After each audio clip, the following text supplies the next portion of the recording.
the misunderstood genius, Soul Outkast. So why did you come up with that name? Basically, like, okay, so when I was like little, in my old neighborhood, like being artsy and all that stuff, that wasn't like I guess you can put it as it wasn't cool, which is kind of funny to me now because now everybody want to be on the wave, like, oh yeah, I'm artsy and I'm this and I'm that, and I'm just like, what was y'all like when we was getting clowned for this? Like, when none of y'all nowhere to be found, and now all of a sudden everybody want to be artsy. So I came up with Soul Outkast because everybody made me kind of feel like one, because it was like, all right, I'm doing my thing, and everybody else like, bro, that shit lame, bro, I don't want to do that.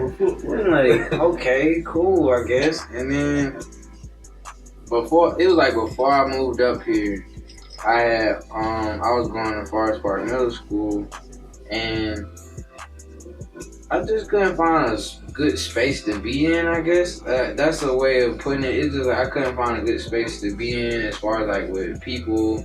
There was a few people I was rocking with, but for the most part, it was like being bullied in a sense. And I low-key, like, before I moved up here, I was about to just go ahead and just like end my own life, and like, because I couldn't find a good space to be in. So, and then like my brother was at home and he was just like, bro, what the hell are you doing, bro? I was just like, I don't want to fucking be here no more, bro. And he was like, what the hell are you talking about? I don't want to be here no more. Like, shit ain't working out for me. I just don't want to be here.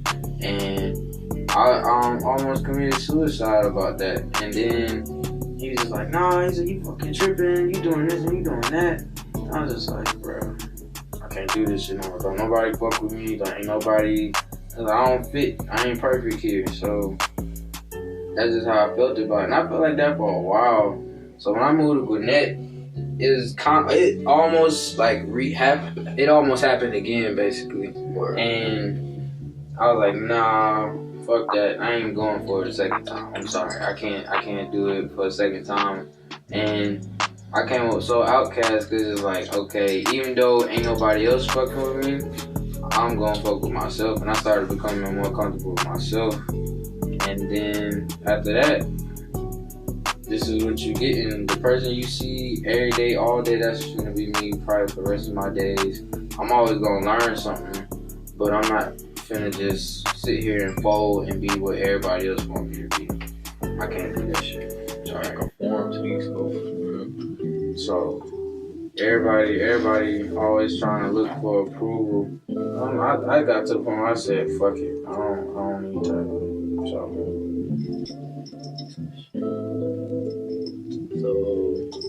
where are you from? You said that you moved to Gwinnett.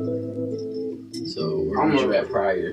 I was originally in Clayton County, but I'm from East Atlanta, so that's where everybody in my family, like everybody dead ass stayed down the street from each other. It's like nobody like lives in a far distance. Like, oh yeah, I got family that live in New York.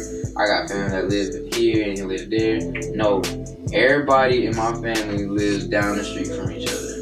So that's all I really known is Atlanta. Like, we've traveled and went to a few places around Georgia, but I ain't never been nowhere like too far like everybody else. I'm just like, so that's something I still need to explore my damn self. So yeah, EA Z6 all day. So when did you start drawing? Really, I started when I first saw my uncle do it. It was like I had to do a project one night, and I was like, I need some help trying to draw this. And then my dad said, well, your uncle know how to draw, and I was like, oh, okay, cool. He came over and he helped me with it, and I saw like how he was just like so fluent with it. He didn't hesitate, he didn't do nothing with it, and he just kept going and going and going. I was like, damn, I want to do that. And like after that, I started doing it, but at first, I ain't gonna lie, I was tracing at first, and he bought, and he stared at me with so much, like, he stared at me with a mean ass streak. He was just like, ball that shit up. I was like, what? I was like, I drew this. He was like, I saw you ball it up. I was like, oh, damn, alright. He's a little trace around here. So either you gonna do it right or you ain't gonna do it at all. I was like, alright, bro. So after that, I had started just practicing. And everybody, and if you a real artist, you already know, like, your shit already gonna be like, it ain't the best. You feel like it ain't the best, but you gonna keep working at that shit. Right. So, like, over the years, to get to where I'm at now, I just constantly kept drawing.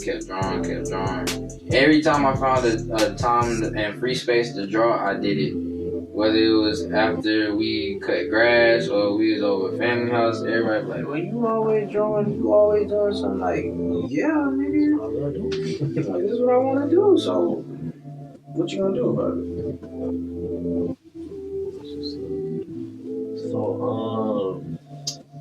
So who's your favorite artist and why?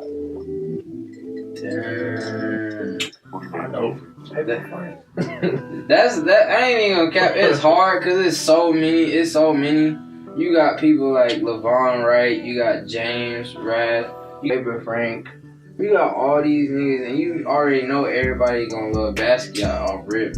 That's the first person I saw doing like on some like next level artistic type shit. So off rip, when I saw Basquiat, I was like, damn, what is his name? Like, he come from being homeless to like this big ass star. I'm just like trying to be like that. So that's kind of why I got the crown tattooed on me, cause it's like this man came from nothing.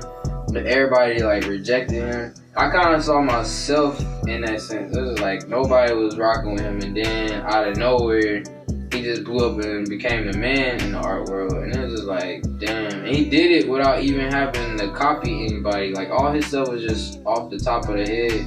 So that's what made me feel like if it ain't original, ain't nobody really gonna rock with your stuff like that. Cause it's like you can find the same thing from the next man and the next man and the next man. But when it's yours, oh, people gonna break their neck to get it done.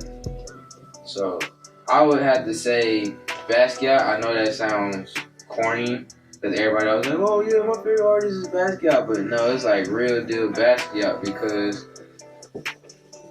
he inspired me to even like be like, okay, you can make it with this art shit. Like, it ain't no, oh well, yeah, it might work, it might not work. Like, no, it worked for that nigga. Rest in peace to him. But I was like, he was creative as hell. But that's what really like inspires me the most, and that's why I keep pushing the envelope and keep trying to create original pieces, because it's like I'm dead and gone. I want people to remember me for me, not for something that somebody else did. Like, that ain't gonna work for me.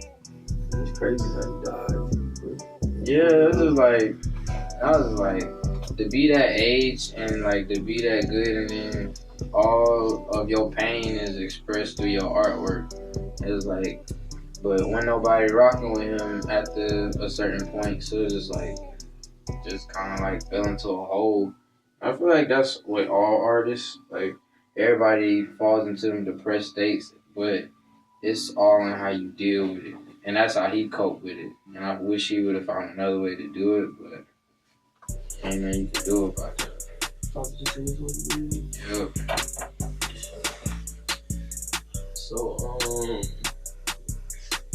So what makes you keep going with like this art and shit? Like, really? Why not just stop and be like, you know what, I'm gonna just do some other shit?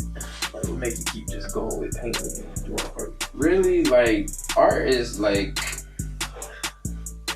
I would describe it like Nirvana. Like, it's like something like when you do it, like you just be feeling like you want at peace, and your spirit, your mind, and your body is all tied into one. It's like you don't want nothing else but that all day, every day. You can be dead ass tired.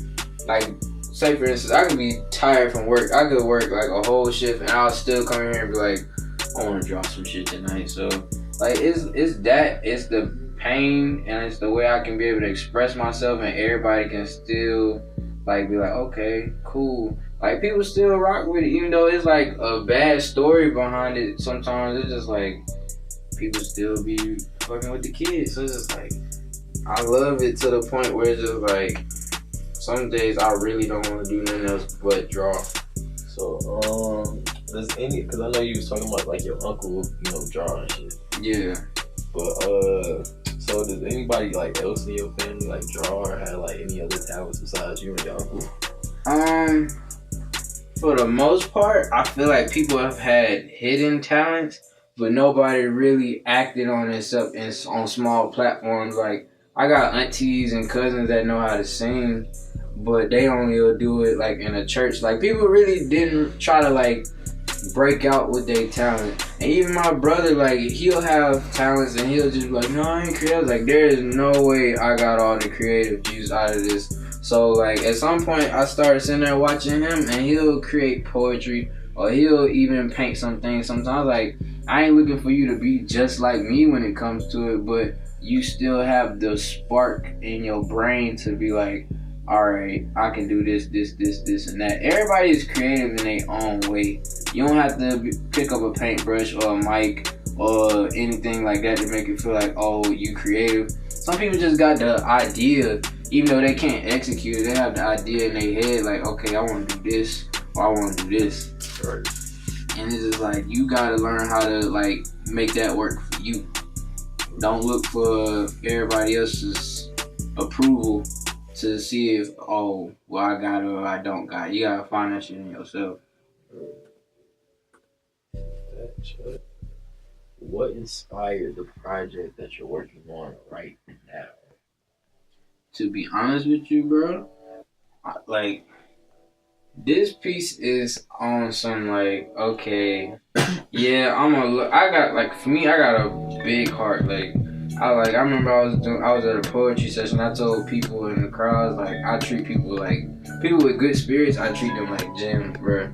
But sometimes my heart be like my biggest conviction when it comes to people, and I'll be riding for folks I shouldn't be riding for, or I'll always end up in situations I shouldn't have never been in. So like with this is expressing like the frustration and all the pain and all the tolerance I be going through just by like, well, I think it'll be good if I keep sticking around and keep doing this, and then when I stick around, still get my ass done in and be sitting there looking like, damn, gotta go back to the drawing board again. So it's just like, damn, like I know like the whole world ain't gonna be good, but it's just like, damn. Sometimes I be feeling like people just be doing evil shit just to do. And it's just like, can a nigga catch a break? Like, just a little bit. You know, like, that's really what I be looking for. It's just like, if you can help me find, like, I ain't saying I need people, but if I want you, like, say if I wanted a girlfriend, I would like for you to be my peace more so than me having to sit here and go through hell about every single thing under the sun. It's just like, can we enjoy the day? Can we go do some crazy fun shit and then go home and just chill? Like, I don't want to, yeah, like, I just want to be normal. I don't want to be all like I don't want the bouginess. I don't want all that. I want some like real. I don't want all that fake. Like, I think that's why I have a problem with Hollywood. It's like, y'all niggas be faking. It's no realness in it. It's like, so that's what I be gunning for with people. So this is just like, it's basically love. That seems like something that everybody is fighting with at this age. Like, people getting their heart broken, people finding like real deal partners that they might spend the rest of their life with. People having kids with folks. It might be good or bad. You never know. You just gotta see how that one play out. But it's like love is like playing a big role in everybody's life at this age. And it's weird, but it's fun to see at the same time, because you starting to see who really finding their soulmates and who still got work to do. So to me, it's interesting. Even though sometimes I get caught in the crossfire, I be like, it is what it is. Ain't nothing I can do about that. So yeah.